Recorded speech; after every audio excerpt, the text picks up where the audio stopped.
Hi. Hi. Welcome, Iona, star of this year's See the Hidden Me campaign video.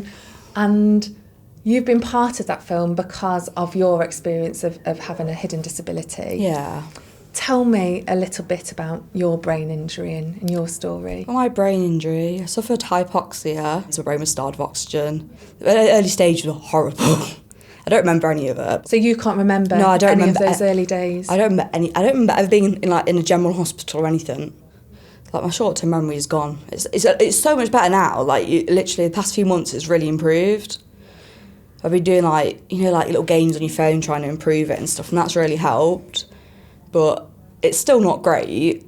Like, I just forget things. Like, long-term memory's good, but like, you know what I mean? Say someone said something like a month ago, I remember it and everything.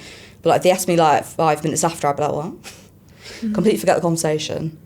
But yeah, it's awkward sometimes when you have a conversation with someone, they talk for ages, and you're like, I don't know what you're talking about. Your memory's been really My memory's really quickly. affected. It's gotten so much better. Like, I see so much improvement, but to anyone else, it would be like, oh my God. You know, if you kind of meet someone new and you're constantly talking to them, like all day, literally, when I get home or something, I'm like, I don't know, my head doesn't want to work, my brain doesn't want to function.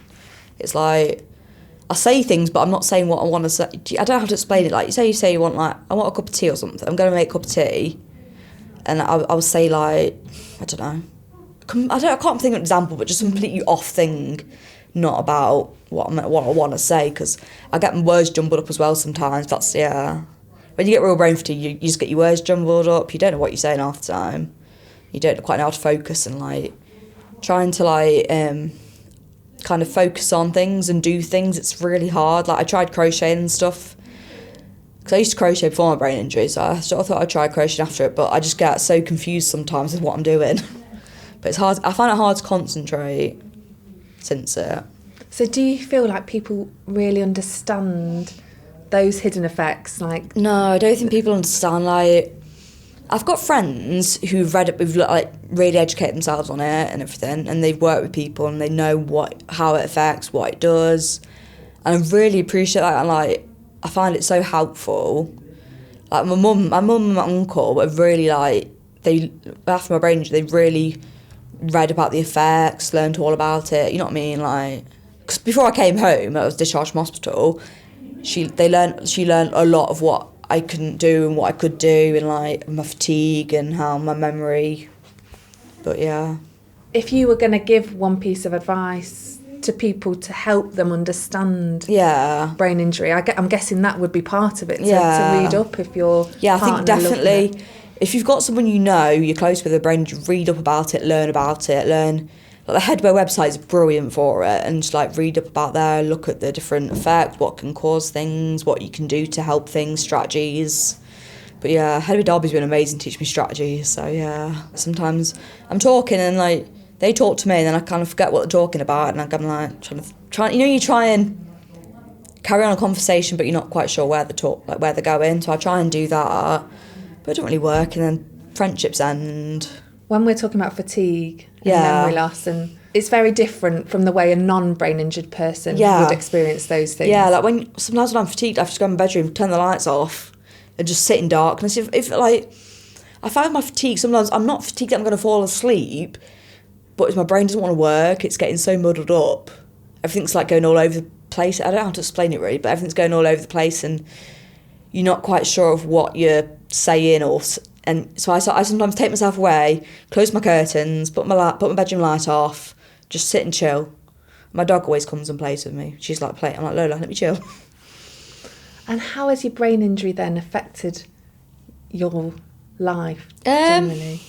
It sounds harsh. I'm happy I've had it, in a way, just so I can understand. So my understanding is so much better for all different people. Like, understanding all people with brain injuries, people in life with fatigue, memory, and all that. Like, I'm so more understanding. And like, before my brain injury, I was young. I was just didn't really. What's the word? Like, not compensate, is it? Empathise, that's it. Empathise with the people. But now I understand, like, how it can make you so tired, how it can make you memory, it can make you so jumbled up and your head just gets messy and you can't think straight. But I think I'm happy in a way that I've had it. More for life experience, because it's made me grow as a person loads. I'm so much more, I don't know, I'm so much more like open, honest. I feel that I can talk, I think Headway Derby really helped me with that, because I can actually feel like I can talk to them and they understand, and they understand the effects, what things, and I find it so much easier now. So yeah, it feels weird because I never really talk about it. Really? I don't, when you go to places, I don't go like, oh, I've got a brain injury. I don't tell people that. I don't want to be different. Like, you know what I mean? Be different, special, whatever. I don't want to be known as like being different and special, so I don't tell people. I try and just fit in, but fitting in's rather hard. Yeah. If people don't know and you're not going to introduce yourself as having a brain injury. Yeah, like I have a lanyard that I wear, the sunflower lanyards, and then Headway have done a little brain injury card and like put like what I struggle with, like, and like my mum's number on, like contact number and stuff like that. So I've got that where for out and about and stuff. But I guess I struggle with being different. I don't want to be different, if that makes sense. Like, I don't want to stand out really, you know what I mean? Like, I don't want to be like, when you're in like a group of people, like say if I'm with my school friends or something, I don't want to be the person with a brain injury, because people treat you like I appreciate people treating you differently, but at the same time it's a bit patronising. How do we educate people to not be patronising, but to make sure they're more understanding? I guess this is different with everyone, but for me personally, I would say like, if you get a brain injury, I would say just try and like, don't sit and mope, because that's what I did for a long time, but it didn't help me.